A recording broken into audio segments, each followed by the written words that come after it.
You're listening to the Chronicles of a Gooner, the Arsenal podcast. I'm Martin Tyler, and you're listening to Harry Symeou.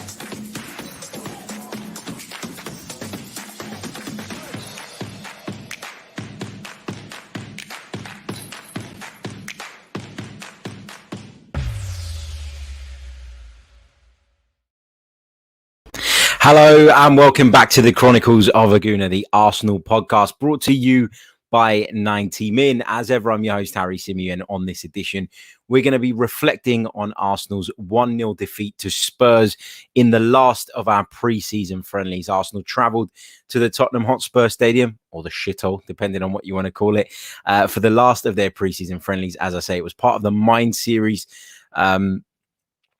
Really good cause, obviously good to kind of test yourself against the kind of opposition that you want to be competing with as well going into the season.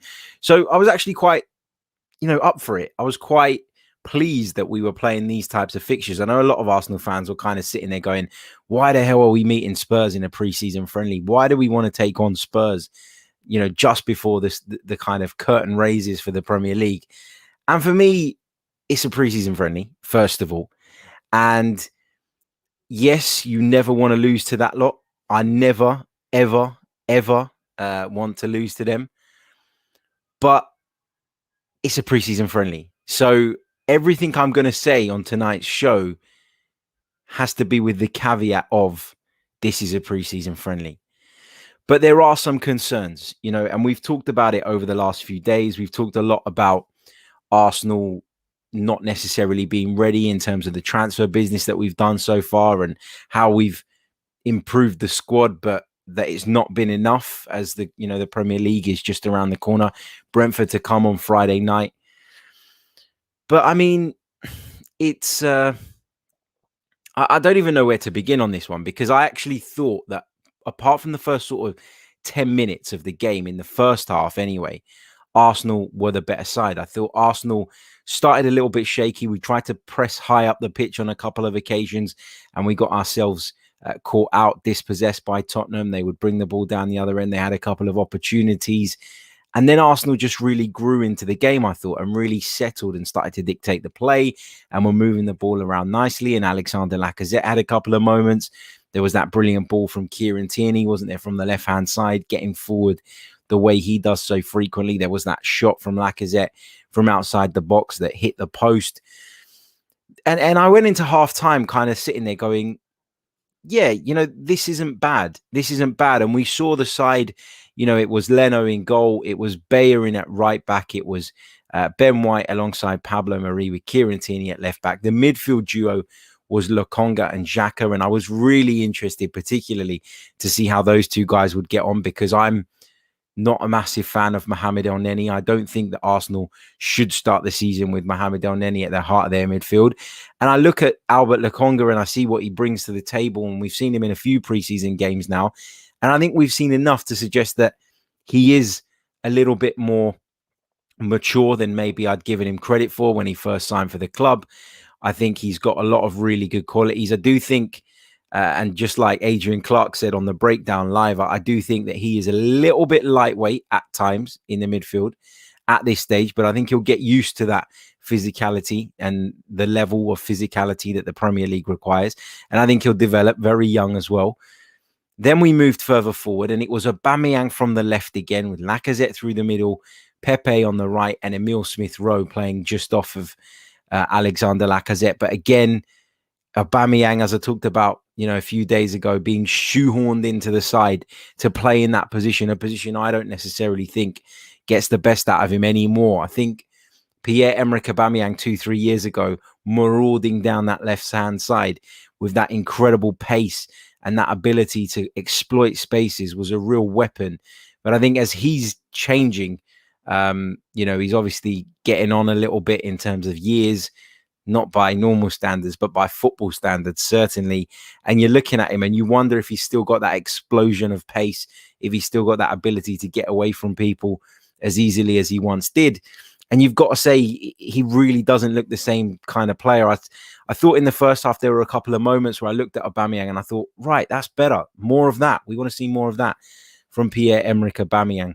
But overall, again, largely ineffective. And I don't mean to dig out Pierre-Emerick Aubameyang specifically. I don't think we can really dig out many players specifically off the back of this latest defeat.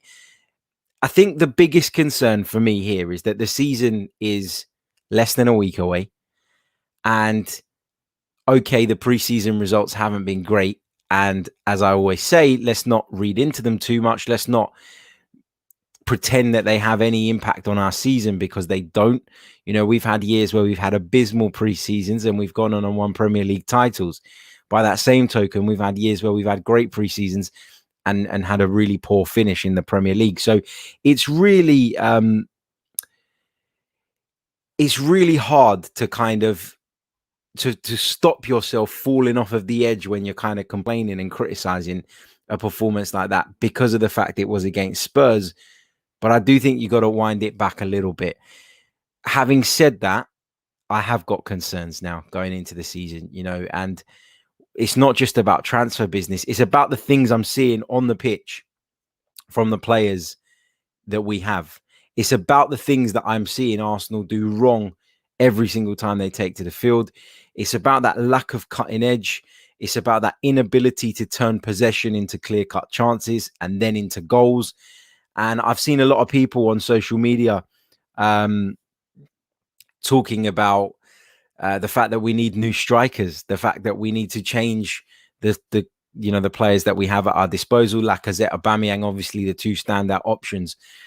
But for me, it's more of the fact that we're not creating the right type of chances for the players that we've got. What is Pierre-Emerick Aubameyang's strength? Pierre-Emerick Aubameyang loves to run in behind. Playing him in that position where he's not the furthest man forward makes it very difficult to play him in behind. Alexander Lacazette, I think, is best on the turn. And yet most of our play goes in the wide areas. We work spaces in those positions. We put balls into the box, and nor Lacazette nor Aubameyang are going to rise like a salmon and head one in and into the far corner. So I feel like it's not that they're bad strikers. I think if you look at their goal return last season, when a lot of people were, especially of Aubameyang, incredibly critical, actually, he scored a decent amount of goals. So did Alexander Lacazette. So for me, it's not necessarily that. It's about the type of chances we're creating. Those chances are not the right types of chances for the players we've got. And it's why I've been saying, haven't I, throughout the summer, that Arsenal kind of need a hybrid striker between the two, who's got a bit of both of what they bring to the table, but also a presence in the penalty area, or at least that instinct inside the box to get into the right areas, you know, whether it's to come across the near post, hang back at the far post, drop back onto the penalty spot. We need someone that is a presence in the box, but equally the players around him will understand what he wants them to do with the ball, confusing my words. And it's a bit of an issue at the moment. There's a bit of a disconnect, isn't there, between the way Aubameyang wants to play, the way Aubameyang likes to play, and the role that he is being put into in this team. I would argue there's a bit of a disconnect with Lacazette as well, because I do think that while Lacazette is great when he drops that little bit deeper and gets involved in play and spins on the turn, as I've said, we need someone who's going to be attacking the penalty area a little bit more aggressively and attacking certain areas of the opposition goal, i.e. the near post or the back post. Like I just said, that little bit more aggression in the penalty area is really needed. And I don't think we have it with those strikers. And that's the problem. But equally, would I throw Folarin Balogun in from the start of the Premier League season? Absolutely not. Would I throw Eddie Nketiah in? No, I wouldn't. So it's a hard one, isn't it? Because it means Arsenal going out and bringing in another striker. Problem is that there are so many other positions that Arsenal need to cover between now and the end of the transfer window that you start to worry and you know, I guess figure out how the hell they're going to do all of this in what's left of the transfer window. And I think the sensible answer, or the sensible conclusion to draw, is that they're not going to do all of this in this window. And a lot of people are going to be left unhappy off the back of that. But we only want to see progress. We're not asking for the world. We're not asking for Arsenal to win the Premier League next season. We're not asking for Arsenal to win the Champions League the season after that. We are looking to see Arsenal develop under Mikel Arteta. And okay, pre-season hasn't shown us that. And It's concerned a lot of people. It's worried a lot of people, including myself. The real test is on Friday and the games that are going to follow that in the Premier League. It has to be better. It has to be better. I can see lots of you in the chat saying excuses, saying, I'm just looking through the chat now, saying excuses, saying that saying preseason results don't matter is BS, etc., etc. Well, no, preseason results don't matter because history proves that. History tells us that. Go and have a look at the Arsenal's preseason ahead of the 2003-2004 season. Our greatest ever Premier League season, our greatest ever season as a football club. Go and have a look at the preseason results of that. That is the proof in the pudding that preseason results don't really matter. Do they help? Yeah, maybe. Maybe they help build momentum in the lead up to a campaign. Maybe they help certain players gain confidence, gain rhythm, gain sharpness, etc. Of course they do in other ways. But, you know, if we go and beat Brentford on Friday night, is anybody going to be crying that we didn't beat Spurs in a friendly? No. And that's the point here. I guess for me, as I've talked about, you know, number of concerns. I talked a lot about the wide areas. I talked a lot about the fact that we are very kind of predictable in the way we play. It is all about creating those overloads in the wide spaces, whether that's with Kieran Tierney, whether that's with Hector Bellerin on the other side and getting balls into the box and trying to put balls into the right areas. And it's just, as I say, too predictable what you end up playing against. And Nuno Espirito Santo is a very good defensive coach, in my opinion. And he recognized what we were going to do. And he tucks that back four in just a little bit narrower than usual and allows his centre half to just clear those balls for fun. Those poor crosses that we're putting into the penalty area, looking for a striker with zero aerial presence. And it's just too predictable. It's too dull and it's too easy. And listen, Mikel Arteta, you know, he talks a big game. He's talked a big game ever since he's joined the club. And now we're at a place where he's got to deliver, and it's now or never. It's now or you're going to get the boot. It's as simple as that. Because we all kind of heard that Arsenal were going to back him massively in the transfer window. And I still think Arsenal will do transfer business between now and when it slams shut. But the reality is we haven't been able to do enough of it prior to the season kicking off. We haven't been able to do enough of it in terms of moving players out. And I know that there is another side to that. You need people to come in and sign your players. But it's just not moving quick enough. The process, if you like, is too slow. It's not fluid enough. It's not been accelerated enough. And as I've said time and time again, at a football club of this size, you simply cannot, you cannot have all the time in the world. That's just the way it works. It's just the way it works. I thought defensively we were a little bit suspect today. And I always worry when you can dominate a game in terms of possession in the first half, the second part of the first half, just to be clear, yet the best opportunities still fall to your opponents.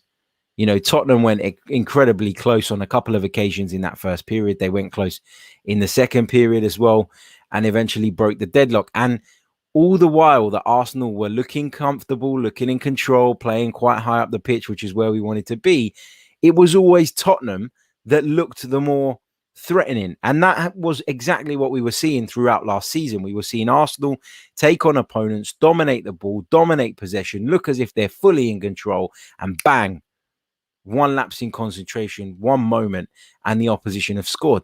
Why don't we have that ruthless killer instinct? Why don't we get in and around opposition's penalty areas and make the most of it and make those situations count? You know, I've kind of defended Aubameyang and Lacazette by saying that I don't necessarily think that either of them is the striker that we need if we're going to, of course, persist in playing this way. But equally, they've got to be more threatening. The players around them have got to be more threatening. We need more goals from Emile Smith-Rowe. We need more goals and assists from Bukayo Saka. Nicola Pepe chipped in a fair few last season, but we need him to continue that. We need him to take that form forward. But then, you know, we took some players off today, made some, in my opinion, really strange changes. And we're going to come on and talk about those in just a couple of minutes' time. But first of all, what I want to do is just go over to the live chat box because I can see it is absolutely popping off. So I want to get some of your comments and some of your thoughts before we carry on. Just a quick reminder, though, before we do that, this podcast is brought to you by manscaped.com. So for all your male grooming needs, head over to Manscaped.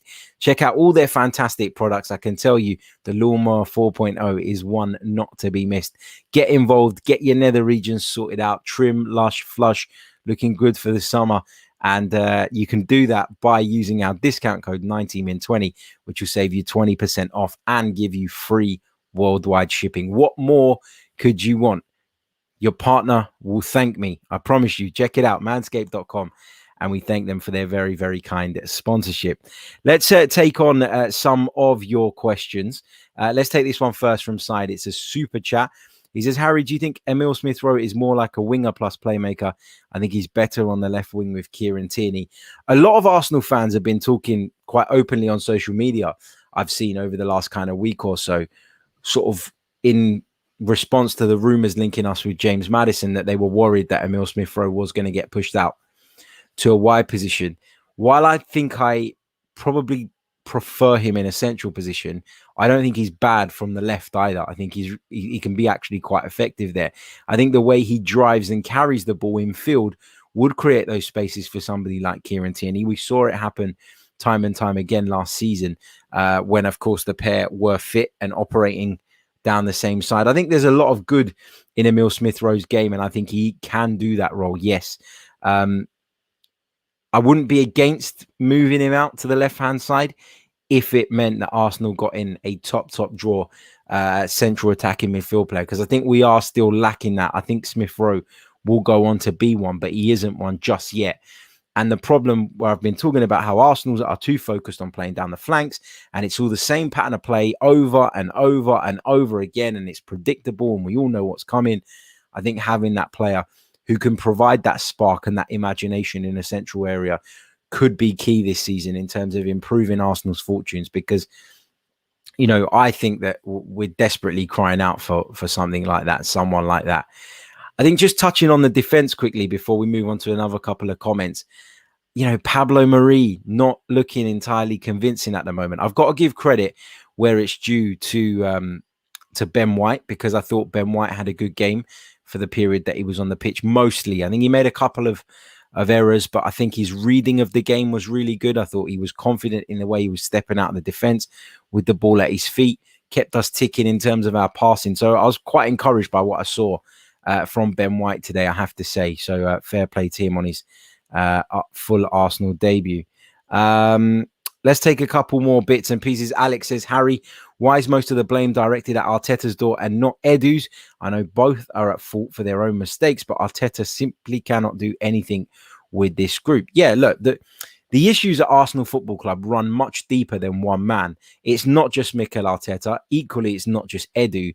Equally, it's not just Stan Kroenke. It's a culmination of all of those things that mean right now we're not in a position where any of us can, hand on our heart, go into the campaign and the new campaign and say, yeah, I think we're going to do all right here. I don't know about you, but I'm not confident at this moment in time. And I probably was a lot more confident a couple of weeks ago. I thought about the business we'd done. I thought about Ben White coming in, how he improved the defence and how he could go on to be a stalwart in Arsenal's backline for many years to come. I talked about Albert Sambi-Lokonga, a player that I actually really like and think will develop to a very good level. And I talked about Nuno Tavares coming in, you know, really good, competent backup to Kieran Tierney, who brings a physicality to our side like nobody else that we've got at present. Good signing.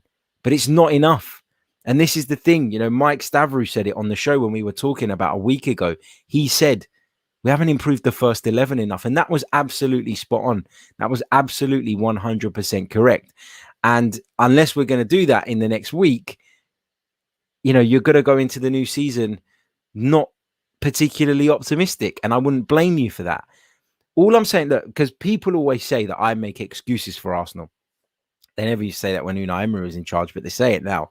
People tell me that I'm making excuses, and why am I trusting the club? I don't trust anyone within the club right now, to be honest, not fully anyway. I think people like Edu and Arteta have got the right intentions. Whether they're good enough at their jobs, though, remains to be seen. But it's not me making excuses. I think when you're criticizing something before it's failed, that's negative, because you don't know that it's going to fail yet. You're predicting it's going to fail. And a lot of the time when you make a prediction, it's going with your heart and going with your gut. And sometimes your gut can be wrong. I've seen in the past that, it's been wrong at times for me anyway. And I think we've got to look at the side and give them a chance this season to at least, kill all this doubt that seems to be around them. For Mikel Arteta to prove himself to those doubters, he's going to get the opportunity, whether we like it or not, whether you like it, whether I like it or not. So being negative and putting the guy down and putting his players down before that we've even kicked the competitive football this season, I think is a little bit OTT. However, having said that, I don't think there's anything wrong with having some doubts and some concerns. And I think what we've seen over the last week in terms of a lack of real significant transfer activity, rumors about Lautaro Martinez, a player that we're all really keen to see come, and now Tottenham are said to be in for him, which is obviously terrible news. But then look, there's so much that you can take away from this summer from an Arsenal perspective so far, and use that to kind of fuel that negative fire, because there is a lot of it. But equally, I think there are things to be optimistic about, not based on today's game, which is what we're talking about, but in general. I think there are some things that you have to look at and say, okay, I think we've made the right move there. I think we have made the right move in signing players in the profile of Ben White, of Lokonga, of Tavares. I think that's the right way to go. But now you've got to make it work, Mikel. Now you've got to make it happen. And now you've got to get Arsenal back to competing to a level that the club, or us as fans, because we are the club, feel is at least acceptable, because we're nowhere near there at the moment. And it's a big, big worry. It's a big, big concern. I'm going to come on to talk about some of the players that took part today, because I've got a point on this that I just wanted to kind of put across to you guys and actually see what you guys think about it. And that point is with regards to Hector Bellerin, is with regards to Ainsley Maitland-Niles, and multiple others, actually, because in the lead up to this season, I think we were all of the impression that Hector Bellerin is going to leave the club this summer. That Arsenal working behind the scenes to make that deal happen so that Hector Bellerin can go and play his football elsewhere. That Hector Bellerin doesn't want to be at Arsenal anymore. That he's ready for a new challenge. That he asked to leave the club last season and it didn't happen. It didn't materialize. The club, Mikel Arteta specifically, convinced him to stay. So there's lots of uncertainty and lots of speculation around Hector Bellerin's future now. Yet he starts our final pre-season friendly before we kick off the big Premier League campaign. So where are we on Hector Bellerin here?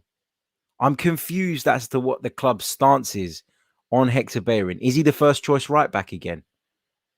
Callum Chambers came on. And Callum Chambers came on at centre back because obviously Rob Holding is out. And of course, Gabriel is out. Fine. Callum Chambers can play in that position. But then Ainsley Maitland-Niles comes on at right back before Cedric does. Yet throughout the summer, we've heard reports that Cedric has really, really impressed Mikel Arteta and that Cedric could be in line to start at Brentford. But now Maitland-Niles seems to have leapfrogged him in the pecking order. You move into some of the other positions and you're looking at it and you're going, these are players that we don't even know if they're going to be here at the start of the new season. And the very fact that they're even involved in Arsenal fixtures at this point, when there is so much speculation, so many rumors and so many links to those players joining other clubs, tells you all you need to know about how much unfinished business there is in terms of incomings and outgoings at the football club at this stage. It is a real concern and it is a real problem. You know, you've got uncertainty and that filters through. You know, it filters through the group. It filters through the squad. Mikel Arteta spoke in his post-match press conference about Joe Willock. He was asked about Joe Willock, who, of course, was left out of the squad today. And he said that when I know more, I will let you know. And of course, the talk and the rumors and the chat and the kind of circus around his potential move to Newcastle United is gathering pace, it's gathering momentum. And I think that deal will probably happen now because of what's happened, because Mikel Arteta didn't give an alternative reason for Joe Willett being out. He basically said, I'll let you know more when I can, which basically says to us that he is leaving. So just to kind of summarize before we go into your questions, because we are going to do that as well. But just to summarize, what did I see from Arsenal today? I saw a lot of the same issues that Arsenal had last season. An inability to create chances when funneling our play through the middle. An inability to get our strikers into the positions in which they can do the most damage. Instead, we're limiting them to kind of speculative efforts from the edge of the penalty area a lot of the time. We're seeing the ball not necessarily moving quick enough. I think we saw a couple of fragile moments at the back with a couple of players being involved. We saw Arsenal have lots of the ball without making it into anything more and then getting done by a goal at the other end.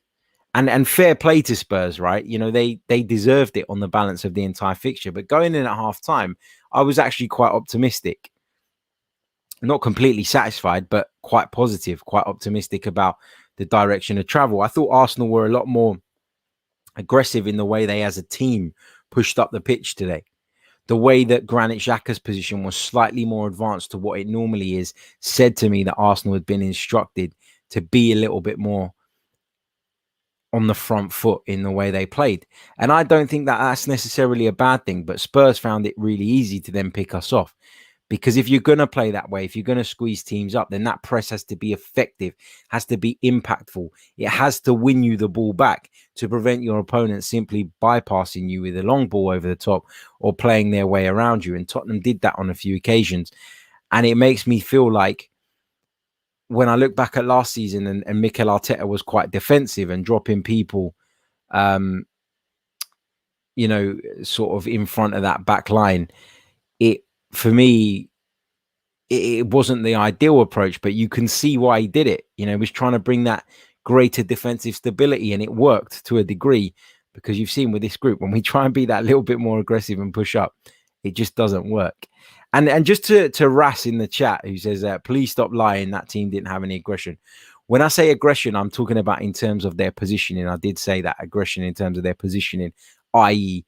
pushing higher up the pitch than they normally would. I'm not saying that they went around kicking absolute lumps out of people.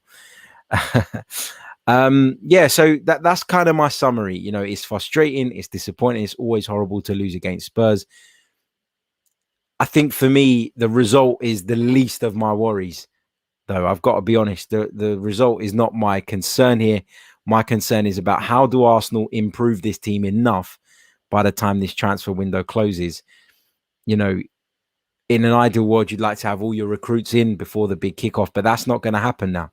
So we've got to be clever, and this next 3 weeks is going to be massive for Arsenal Football Club and for Mikel Arteta, who, if things don't improve dramatically and sharpish, is going to find himself under a lot of pressure. Right, get your comments in the chat box, your questions, I should say. Leave a little cue at the beginning. I'll pick up as many of those as I possibly can between now and the end of the stream. I can see there are 79 of you watching live right now, but there are 79 likes right now, but there's over 400 of you watching us live. So my question is, why haven't you hit the like button? Please do. It really, really helps the channel. If you haven't subscribed yet already, please do subscribe as well, because we're approaching 15,000, which would be an incredible landmark, and we'd love to get there sooner rather than later. So please do hit that like button, subscribe to the channel if you're new, and if you want to go one further by becoming a member, you can do so. So not a great day at the office for Arsenal Football Club. Not the kind of day that we wanted. Yes, it's a pre-season friendly, and it shouldn't be something that we completely take to heart, and we shouldn't overreact upon it as a result of it being a pre-season friendly, but it has raised some causes for concern. And I think a lot of people watching on today will have looked at that team, will have looked at that performance and feel it's more of the same. And that's the biggest worry, because that would show that actually we're not necessarily moving forward. Right, let's take some of your questions from the chat box. Chris says, don't you think we need a centre midfielder to partner Partey? I just think that, yeah, look, we need a centre midfielder. I agree that we need a centre midfielder. I don't know whether that means you drop Xhaka out of the side. It depends who the centre midfielder you bring in is. Does it mean that Lokonga's never going to get a look in? I don't know. I just think we need more competition in that area. And we need a little bit more variety in terms of the type of players that we've got available to us in that position. I don't particularly like Mohamed El Neni, not because I don't like the guy. I think he's fantastic. I think his attitude's brilliant, but I just don't think he's at the level required.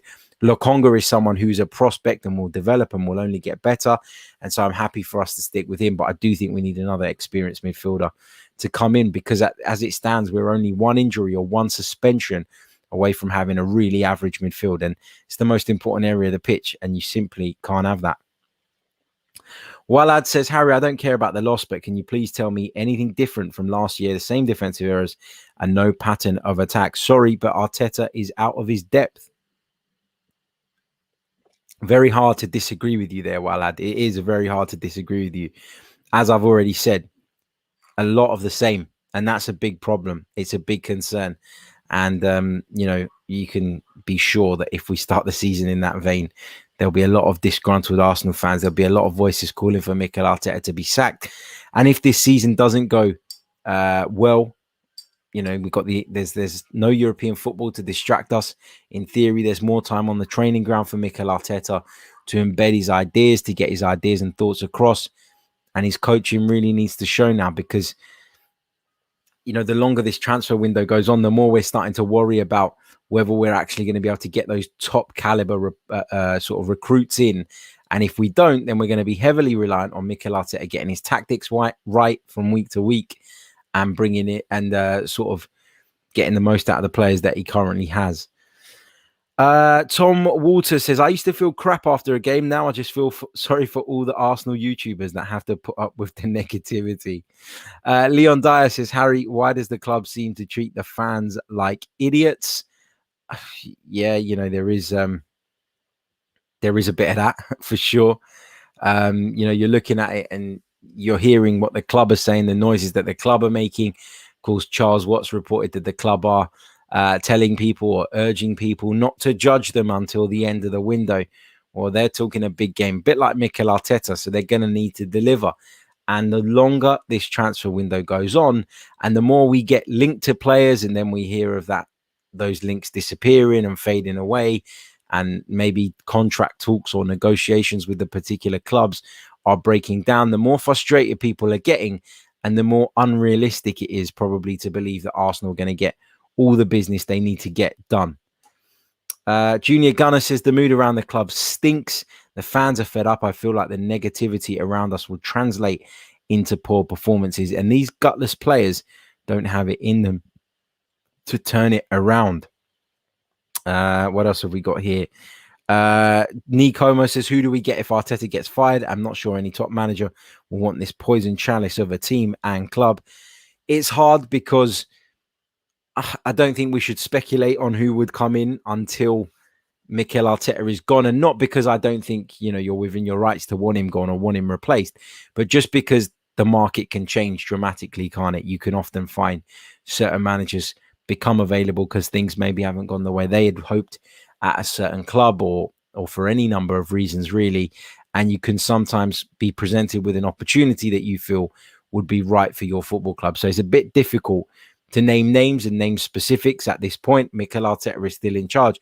And, I keep making this point, but while he's in charge, I'm not saying you got to agree with every decision he makes. I'm not saying you got to go around telling everybody that he's the best coach in the world.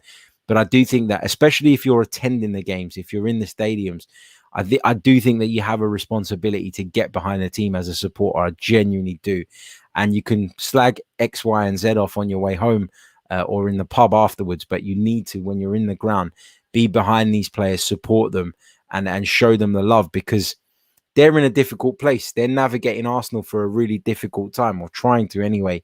And, somebody like, let's say, Albert Sambi Lokonga is a young man who's come in to develop, to further his career, and they're having to deal with this weight of expectation from a really demanding fan base that isn't accepting of where the club currently find themselves. So we got to be mindful of the fact that there are a lot of young players coming through in it. We're trying to help them and we're trying to develop them so that they can go on and take Arsenal back to where they need to be. But I just think inside the stadium, there is a responsibility among the fans to be really behind the side.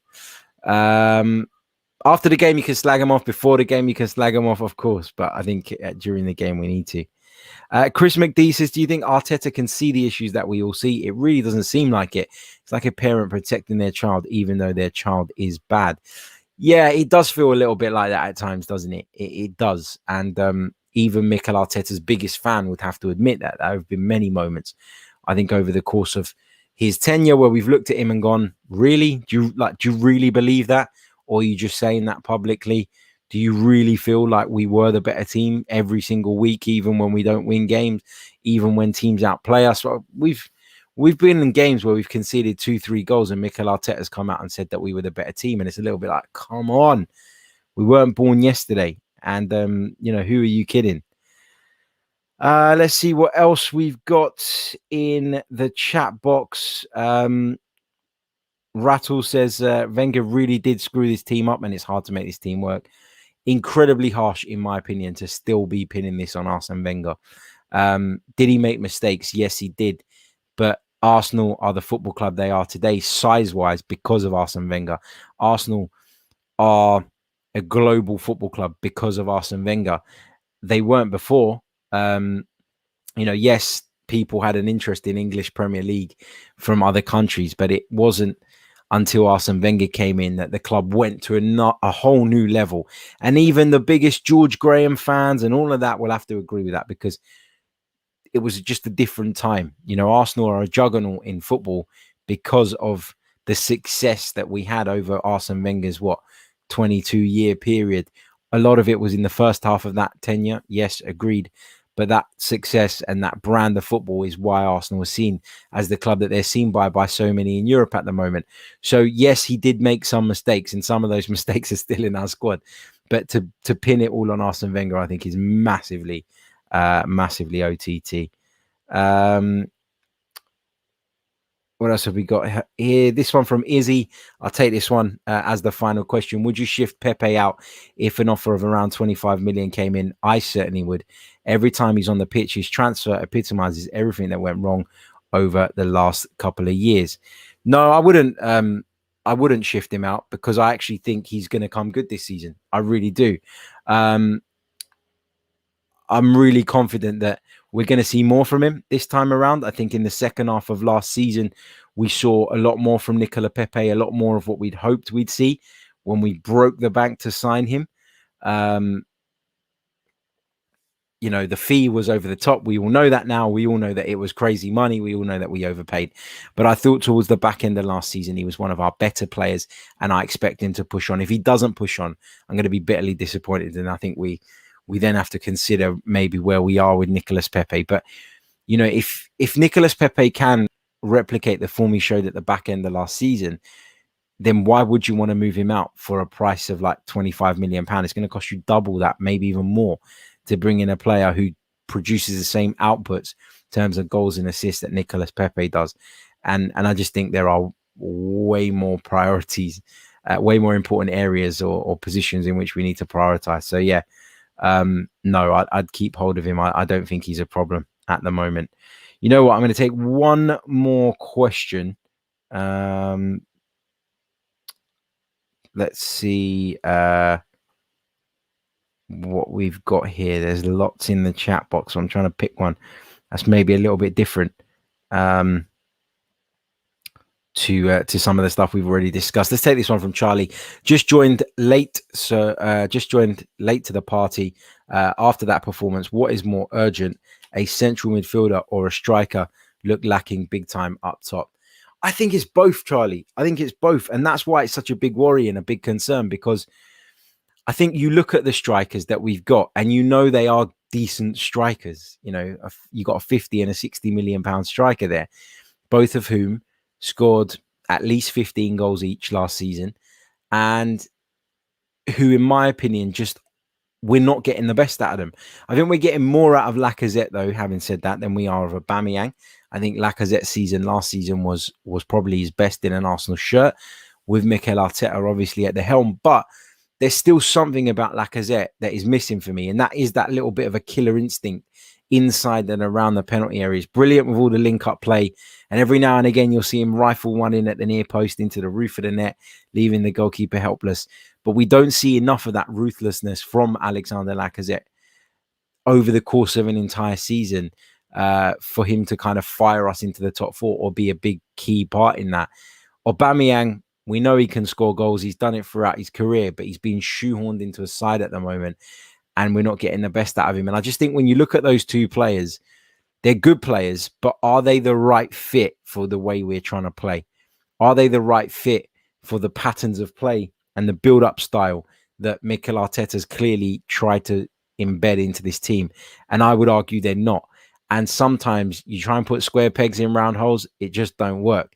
And that's what we've got with a lot of players at the moment. And that's why I'm frustrated, because we are talking about one of the key areas on the pitch up front. And we've given Aubameyang the new contract, which, as I've always said, I agreed with it at the time. But then if you do that, then surely you've got to gear your football and your style around getting the maximum out of that player that you've just made a huge investment in. Because it feels like Arsenal have done the opposite. They've given him the contract, and then there's been like a drifting, a parting between Mikel Arteta's philosophy and Pierre-Emerick Aubameyang, and now they're a million miles apart from each other. We're not getting the best out of our striker and out of our investment, and Aubameyang is not getting the best out of the team. So it's a worry. But centre midfield is an area that needs improving as well. There's no doubt about that. For me, we need to get a centre midfielder in, even more so than an attacking midfielder, and we need to get a goalkeeper in. Those are the three positions I want to see addressed: goalkeeper, centre mid, and attacking mid. If we can get a right back in as well, great. But I think that's maybe asking too much. Right, I think we are going to leave it there. We're going to be back, of course, tomorrow with some more reaction. We're going to be looking at the latest transfer news, all the big stories. We'll be covering them. There's been a lot of transfer rumours relating to the Arsenal coming out over the weekend. So we're going to pick up on lots of them, including updates on Joe Willock, Lautaro Martinez, etc., and plenty more. So we'll dig into that in our transfer show tomorrow. That's Monday, if you're listening via the audio platforms. We've only got 132 likes on the ball, but there is 402 of you watching us live on YouTube right this minute. Hit that like button. Let's get it up to 150 at least by the time the outro plays. I'll catch you all very soon. Don't stress too much. It was just a friendly. It hurts because it was the North London derby. Yes, there are lots of concerns and lots of worries going into next Friday's opener, but keep the faith, or at least try to. Ciao.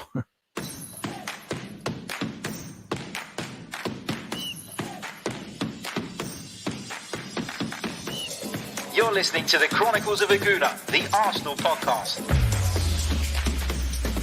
I'm Martin Tyler, and you're listening to Harry Symeou.